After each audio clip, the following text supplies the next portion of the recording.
ഞാൻ അതിന് രാഷ്ട്രീയപരമായിട്ട് ഇന്ന് മറുപടിയിലേക്ക് വരാം. ശ്രീ ഷാജി രാഘവൻ, കോൺഗ്രസിന് രാഹുൽ മാങ്കൂട്ടത്തിൽ എന്ന് പറയുന്ന ഒരാളെ അറിയുക പോലുമില്ല, ഏതെങ്കിലും തരത്തിലുള്ള ഒരു പിന്തുണയുമില്ല, അങ്ങനെ ഒരു പേര് പോലും ആ പാർട്ടിയുടെ എവിടെയും നിഘണ്ടുവിൽ പോലുമില്ല. ആകെ രാഹുൽ മാങ്കൂട്ടത്തിന് പിന്തുണ കൊടുക്കുന്നത് രാഹുൽ ഈശ്വറുണ്ട്, ഇപ്പോൾ പറഞ്ഞ മെൻസ് അസോസിയേഷനുണ്ട്, അങ്ങനെ പിന്നെ ചില സമൂഹ മാധ്യമങ്ങളുള്ള ചില ഇൻഫ്ലുവൻസേഴ്സും ചില താരങ്ങളും ഒക്കെയാണുള്ളത്. എന്ത് പറയാനാണ് കോൺഗ്രസ് പാർട്ടി ഈ വിഷയത്തിനകത്ത്? നോക്കൂ, ഇന്ന് ഇവിടെ രാഹുൽ ഈശ്വർ അകത്ത് പോകുമ്പോൾ ആ കേസിൽ 4ാം പ്രതി ഒരു കോൺഗ്രസിന്റെ ജനറൽ സെക്രട്ടറിയാണ്. എന്താണോ രാഹുൽ ഈശ്വർ അതിജീവിതയോട് കാണിച്ച ഒരു ക്രൂരതയുണ്ടല്ലോ, എന്നിട്ട് അതിന് സമാനമല്ലേ ഈ കൂട്ടര് പിന്നീട് ചെയ്തിട്ടുള്ളത്? ഇവരെന്തായി പറയാൻ വേണ്ടിയിട്ട് ശ്രമിക്കുന്നത്? കോൺഗ്രസിന്റെ പ്രതിനിധി പറയുന്നത് കോൺഗ്രസേ അല്ല എന്നാണ് അദ്ദേഹം. സാർ, നിങ്ങൾ സസ്പെൻഡ് ചെയ്തിട്ടേ ഉള്ളൂ. ഒരാളെ ഒരു പാർട്ടിയിൽ നിന്ന് സസ്പെൻഡ് ചെയ്തു എന്ന് വിചാരിച്ച അയാൾ പാർട്ടിക്കാരനല്ലാതാകുന്നത് താൽക്കാലിക നടപടിയാണ്. അല്ല, അയാൾ ചെയ്യുന്ന തെറ്റിന് കൂട്ട് നിൽക്കേണ്ടതുണ്ടോ? അയാൾ ഏതെങ്കിലും തെറ്റ് ചെയ്തിട്ടുണ്ടെങ്കിൽ അതിന് കോൺഗ്രസ് പ്രസ്ഥാനമായിട്ട് ഏതെങ്കിലും തരത്തിൽ ബന്ധമുണ്ടോ? അത് ഞാനതാണ് പറയുന്നത്. ഞാൻ ചോദിച്ചത് കൊണ്ടല്ലേ ഞാൻ ചോദിച്ചത്. ഒരു സംസ്ഥാന ജനറൽ സെക്രട്ടറി അതിക്രൂരമായി ഇതുമായി ബന്ധപ്പെട്ട് തെറ്റുകാരനെ സംരക്ഷിക്കാൻ വേണ്ടി ഇറങ്ങിയിട്ടില്ല. നിങ്ങൾ പറഞ്ഞത് എന്താ? കോൺഗ്രസ്സുകാരനല്ല, കോൺഗ്രസ്സുകാരുടെ പിന്തുണയില്ലെന്നല്ലേ പറഞ്ഞേ? സാർ 4ാം പ്രതിയാണ്. ഞാൻ അദ്ദേഹത്തിന് പേരൊന്നും പറയുന്നില്ല, നിങ്ങൾക്ക് അറിയാമല്ലോ, എല്ലാവർക്കും അറിയാം. നിങ്ങൾ ആരോടാ ഈ പറയുന്നത്? കോൺഗ്രസിൽ വലിയൊരു വിഭാഗം സൈബർ ആക്രമണം നടത്തുന്നത് ആർക്ക് വേണ്ടിയിട്ടാണ്? ഈ രാഹുൽ മാങ്കൂട്ടത്തിന് വേണ്ടിയിട്ടല്ലേ? ഇല്ലേ? അപ്പൊ കോൺഗ്രസ് ഒരു നാടകം കളിക്കുന്നുണ്ട്, അത് ശരിയാണ്. അയാളെ സസ്പെൻഡ് ചെയ്തിട്ടുണ്ട്, പാർലമെന്ററി പാർട്ടിയിൽ നിന്ന് പുറത്താക്കിയിട്ടുണ്ട്. കോൺഗ്രസിന്റെ സംരക്ഷണത്തിൽ തന്നെയാണ് ശ്രീ രാഹുൽ, അതിനൊന്നും ഒരു സംശയമില്ല. രാഹുൽ മാങ്കൂട്ടത്തിൽ എന്ന് പറയുന്ന ആള്, ഇതിനകത്ത് ഗവൺമെന്റിന് ഉത്തരവാദിത്വമുണ്ട്. ബഹുമാനപ്പെട്ട ഷുക്കൂർ വക്കീൽ പറയുന്നത് കേട്ടു, ഇന്നത്തെ കേരള പോലീസിന് അഭിവാദ്യം അർപ്പിക്കണം എന്ന് അദ്ദേഹം പറയുന്നത്. എന്തിനാണ് സാർ?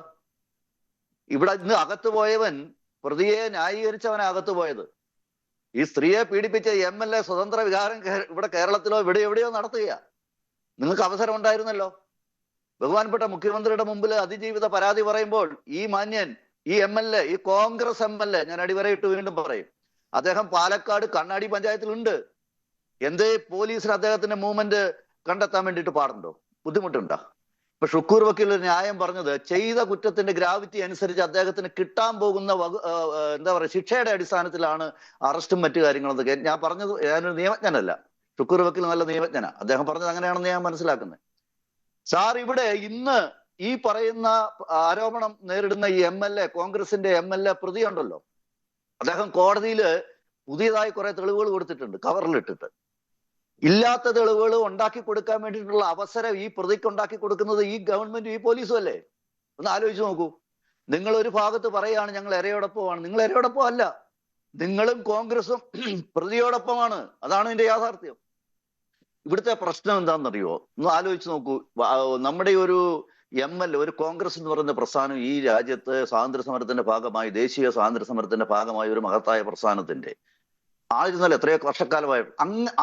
ആ പ്രസ്ഥാനത്തിലെ ഒരാള്, ഒരു ചെറുപ്പക്കാരൻ, അയാളെ പിടിച്ചിട്ട് യൂത്ത് കോൺഗ്രസിന്റെ പ്രസിഡന്റ് ആക്കുന്നു. അതിനുശേഷം അയാളെ പിടിച്ച് അയാൾ പത്തനംതിട്ടക്കാരനാണ്, പാലക്കാട് കൊണ്ട് MLA ആക്കുന്നു.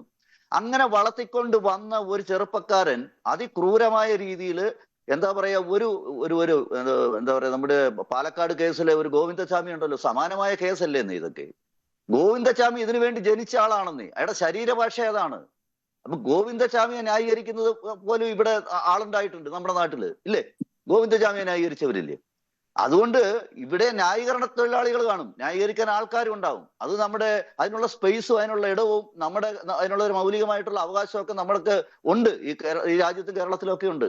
അതാവാം. പക്ഷെ പ്രശ്നം അവിടെ നിന്നറിയോ? നിങ്ങൾക്ക് രാഹുൽ മാങ്കൂട്ടത്തിനെ ന്യായീകരിക്കാം, പക്ഷെ രാഹുൽ മാങ്കൂട്ടത്തിനെ ന്യായീകരിക്കാൻ വേണ്ടി നിങ്ങൾ ദൂഷിപ്പിക്കുന്നതും നിങ്ങൾ അവഹേളിക്കുന്നതും സമൂഹ മധ്യത്തിൽ നിങ്ങൾ വലിച്ചു കീറാൻ ശ്രമിക്കുന്നതും ഒരു പാവപ്പെട്ട ഇരയാ. അതാണ് പ്രശ്നം. നിങ്ങൾ എല്ലാ കാലത്തും ഇവിടെ ചർച്ചയുടെ തുടക്കത്തിൽ പറഞ്ഞു, നിങ്ങൾ ചില സെലിബ്രിറ്റിയായ ആൾക്കാരുടെ അതിന് പുതിയ ഒരു വ്യാഖ്യാനമൊക്കെ കൊടുക്കുന്നുണ്ട്. എന്റെ ഈ ചർച്ചയിൽ പങ്കെടുത്ത ആദ്യത്തെ പ്രതിനിധി പറയുന്നത് കേട്ടു, പുരുഷ വിമോചനത്തിന് വേണ്ടിയിട്ട് എന്തോ ധീരോദാത്തമായ സമരം നടത്തി രാഹുൽ ഈശ്വർ ജയിലിൽ പോയതുപോലെയാ പറയുന്നത്. ഇതൊക്കെ എന്താ അർത്ഥമാവുള്ളതെന്ന്? നിങ്ങൾ ഈ പറയുന്ന സെലിബ്രിറ്റികളായിട്ടുള്ള ചില ആൾക്കാരുടെ കേസുകളിൽ ഈ തരത്തിലുള്ള ഇടപെടൽ നടത്തിയിട്ടുണ്ട്. നിങ്ങൾക്ക് അതിനുള്ള അവകാശമൊക്കെ ഉണ്ട്, അതിനൊന്നും ഞാൻ നിഷേധിക്കുന്നില്ല. പക്ഷെ അവരെ നിങ്ങൾക്ക് ന്യായീകരിക്കാം. പക്ഷെ നിങ്ങൾ അവരെ ന്യായീകരിക്കുമ്പോൾ അവരുടെയൊക്കെ പീഡനത്തിന് ഇരയായ സ്ത്രീകളെയാണ് നിങ്ങൾ അതിന് ബലിയാടാക്കുന്നതെങ്കിൽ അതിന് ഈ നാട്ടിലെ നിയമത്തിൽ സ്പേസ് ഇല്ല സാർ. അതുകൊണ്ടാണ് ഇന്ന് രാഹുൽ ഈശ്വർ അകത്ത് പോകേണ്ടി വന്നത്. അതുകൊണ്ടാണ് ഞാൻ കോൺഗ്രസ് പ്രതിനിധിയോടും ചോദിച്ചത്. അതിന് സമാനമായി തെറ്റ് ചെയ്ത ഒരു KPCC ജനറൽ സെക്രട്ടറി ഇവിടെ ഉണ്ട്. എന്തേ കോൺഗ്രസിന്റെ പ്രതിനിധി അദ്ദേഹത്തെ പറ്റി അക്ഷരം മിണ്ടിയില്ലല്ലോ? അദ്ദേഹത്തെ നിങ്ങൾ നാളെ പുറത്താക്കുവോ? അല്ലെ അദ്ദേഹത്തെ നിങ്ങൾ നാളെ സസ്പെൻഡ് ചെയ്യുവോ? അദ്ദേഹം എന്താ മുൻകൂർ ജാമ്യത്തിന് പോവുകയാണ്?